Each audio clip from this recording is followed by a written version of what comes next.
How you doing, folks? It's Joe Value here for Cold Beer Sports on Saturday evening with just the one selection for tomorrow. I thought tomorrow was very tricky indeed, so I'm just there's one mare that you're probably all quite familiar with her. She's probably due a rest by now.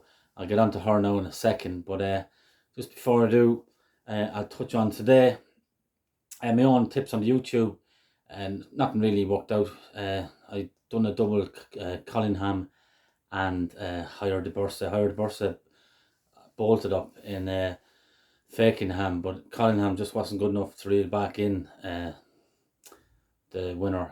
The name escapes me now at the minute, but and then after that, my horse in Cheltenham, too much weight, struggling the ground, which I thought could happen.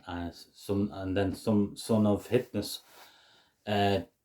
Probably needs a break now. He's not really showing the kind of flair that he was, a couple of months ago. So that was dashed on the YouTube service. On the Patreon service, great. Well, good, very solid start, I thought, to the new year. Really nice winner out to Southwell. Absolutely bolting up after being heavily supported. And then we also had the Wolf, who, but for a few bad mistakes, I thought would have been banged there. Would have been a lovely winner there at 10-1, and he did go odds on and running. So if you keep back in 10-1 shots that go odds on and running, you'll definitely come out the right side of it. Just unlucky, at the fourth last there when he was just coming in lovely into contention.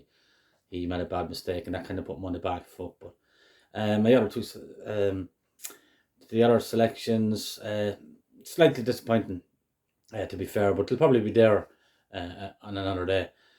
But so if you haven't signed up already for the new Patreon service, I suggest you do. It's a no-brainer really. There's loads of horses there that we're waiting to run, and when they do, we'll be smashing them. And our record would suggest, since we've done this, however long we're doing it now, that we know what we're talking about.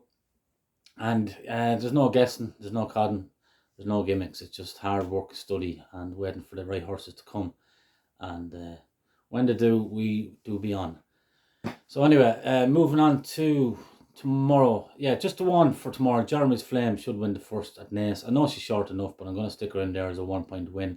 On form, I would suggest that her only danger is Rosie's Hollow, but Rosie's Hollow wouldn't have as much experience as Jeremy's Flame. And Jeremy's Flame is a really, really good jumper, good solid jumper. Should say stays this trip fairly well. And I just thought her last run was very good behind Constantista, who has since won. Jeremy's Flame was running her down and would have got her in another few strides in Cork.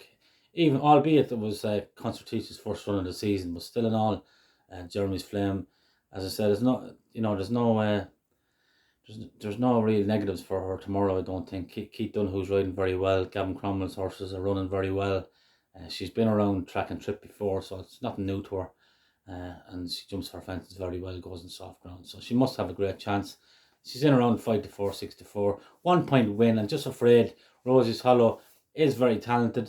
There's no doubt about that. And William Mullins is up the top, has a chance as well. It's not cut and dry, but it's a race where if Jeremy's Flame jumps as well as she can, she's going to have these under a lot of pressure, I'd say. So hopefully she does the business. As I said earlier on, if you haven't signed up to the new service, Patreon service, you should do it. And as I say, solid day today, but a lot to look forward to, definitely, without a shadow of a doubt.